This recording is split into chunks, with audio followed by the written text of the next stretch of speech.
Welcome to The Last Track, where we help people showcase the last track of their life story in their final wishes. I am your host, Brian Norris, the co-owner of Bateman Funeral Home in Newport, Oregon. Just like a song can bring you back to a day, a time, and a memory, so too can a well-planned service.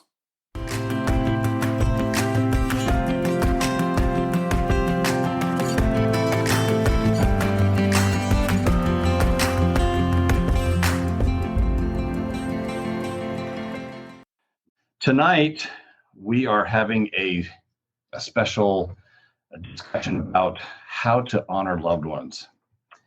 And, you know, at Thanksgiving, we think of family. And as we think of family, we think of those that are going to be around us and who's going to be a part of our Thanksgiving. And we think about those people that aren't there anymore. And I want to talk a little bit about how do you honor your loved one, especially if you have a service coming up and you're trying to think about how do I honor them? How do I pay tribute to them? And what's appropriate, what's not? And we're going to talk a little bit about all of those things because quite honestly, the way that you honor or the way that you celebrate your loved one is as diverse as everybody here on the planet Earth. So we're going to talk about three kinds of ways that we can honor our loved ones. And I'm going to quit saying that because it's probably going to bug you if I keep saying honor your loved one all the time. So we're going to talk about a eulogy, we're going to talk about videos, and we're going to talk about an obituary. And first, I'm actually going to talk what is a eulogy and what is an obituary, because of that it's kind of confusing sometimes. A eulogy is usually what is read at the service for the person who has passed away. An obituary is what you put in the newspaper or something that can also be read during a funeral service or during a memorial service. But generally, it's something that goes in the newspaper that is in written print.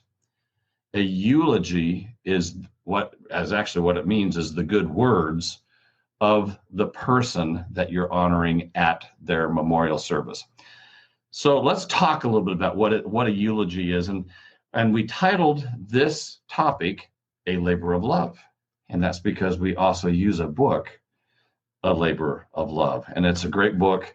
We give it out free to people that come to our funeral home. If you're not in Newport, you can probably pick it up somewhere. It says it's $11.95, but A Labor of Love, and it truly is a labor of love. So let's talk about a eulogy. And a eulogy is what is going to be talked about at a memorial service.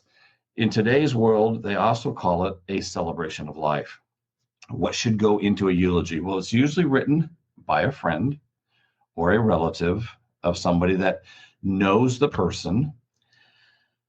And I want to bring up, if there is something that was a negative in the person's life or should be discussed because everybody knows it, you want to bring it up just briefly in the service. So if there's something negative that took place in the person's life, it becomes an elephant in the room if you are only saying good things.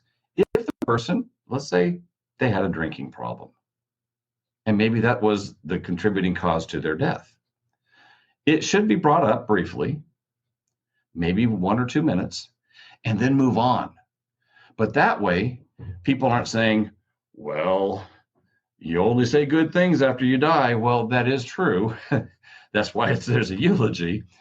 But it's addressing the situation. Maybe there was a suicide. It's addressing that situation at the celebration of life. That's not the only thing that person did in their life, but it does address it, and you move forward. But you want to talk about when they were born, where they were born. You're talking about maybe their parents. Talk about when they were a child. What are some of the things that they did? What did they like to do? You don't have to have it be very somber and very stone face. This is the new era, and it should be a celebration of life. What you're doing is, it's not for the person that died. This is for the person or the people that have survived. And you're talking about the person. You're telling the story to their friends, to their relatives, to their children, their grandchildren, great grandchildren, sometimes even, aunts and uncles and nieces and nephews. You're talking about that person so that the people that are there in the audience can know that person when they walk out. The ideal eulogy or the ideal celebration of life is when you're done reading it or you're done giving it, somebody walks up to the person that gave it and says, "How long did you know them?"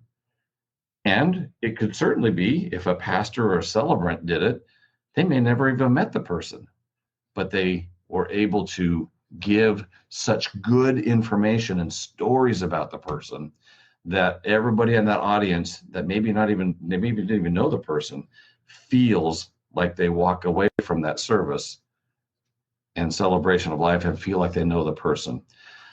The same thing goes into an obituary, similar to what's in a eulogy, but it's a little bit more concise.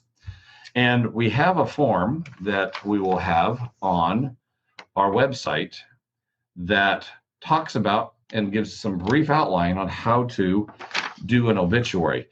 Some questions like, what is their name? What was their age? Where did they live? Where were they born? Where did they pass away? Do their children who survived by? These are the kinds of things that are going in a newspaper as kind of an announcement.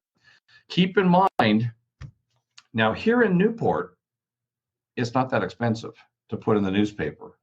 You can have a pretty good size obituary for under $100 in the Newport Times or the News Guard up in Lincoln City, that type of thing. That's about what it's going to cost. If you took that same quarter of a page or 100 words type of a thing and you took it up to maybe a metropolitan area like in the Oregonian, and I'm not trying to slam the Oregonian, but it could be hundreds of dollars. So keep that in mind as you're posting it in the newspaper. Some people get some pretty big sticker shock when they come in. I want to make sure that I tell you as well, a reputable funeral home should have a free obituary online. A reputable funeral home should have a free obituary online. And so if somebody passes away in any of our funeral homes, they can post an obituary, a picture, all these things on our website, and friends and family can go and they can leave condolences on that website. But there's some other things, a couple things that I want to make sure I mention in an obituary. You may want to name the children, the grandchildren, or you may want to just say survived by 5 children, 3 great grandchildren, that type of a thing.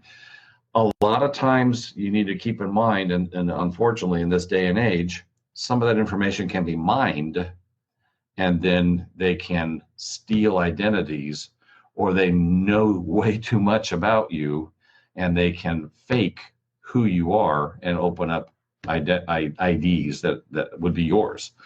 Keep that in mind. One other thing I want to mention, and I hate to bring up the negative parts about it, but if you put the service date and time and where the location is, unfortunately, sometimes people read those and they know there's not going to be anybody home. And we've had, when I worked up, not down here in Newport, but up in Portland, we had homes that were robbed while the friends and family were at a service. So keep that in mind. And I hate to bring that up all at the same time, but that can be the case. Talk about their career.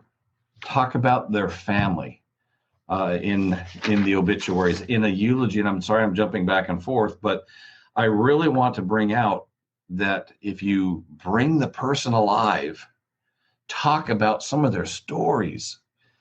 Get some of their stories from their friends and put that into the eulogy so that especially the grandkids that are younger, they get to. I've given eulogies, I've given celebration of life speeches, and I've watched the grandchildren light up because I'm talking about something that Grandpa did when he was 10 years old, and the grandchild is 10 years old, and I'm talking about something silly or something that Grandpa did that was a little crazy, a little fun.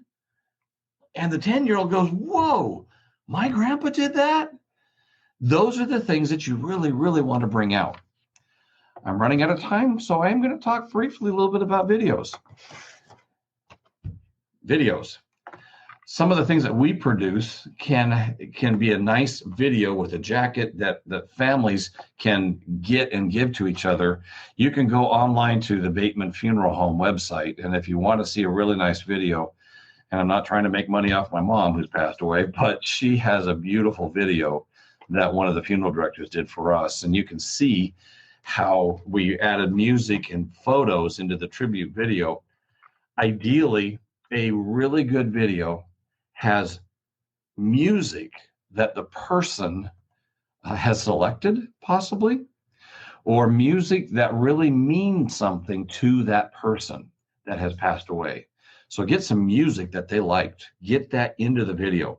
Photos, family, friends, activities that they did. Maybe they rode horses. Make sure you get pictures of them riding horses. Maybe they were passionate about music. Make sure that they show their music. My mom, especially in her later part of her life, was busy sculpting. So there's like a little section in there that has nothing but her sculptures in it because she had a little show down here at Newport. And so we showed the sculptures. But music, photos, and if you can at all possible get a recording of their voice telling some of their own stories, oh my goodness, how powerful is it if you can have one or a story that's told by the person that's being celebrated.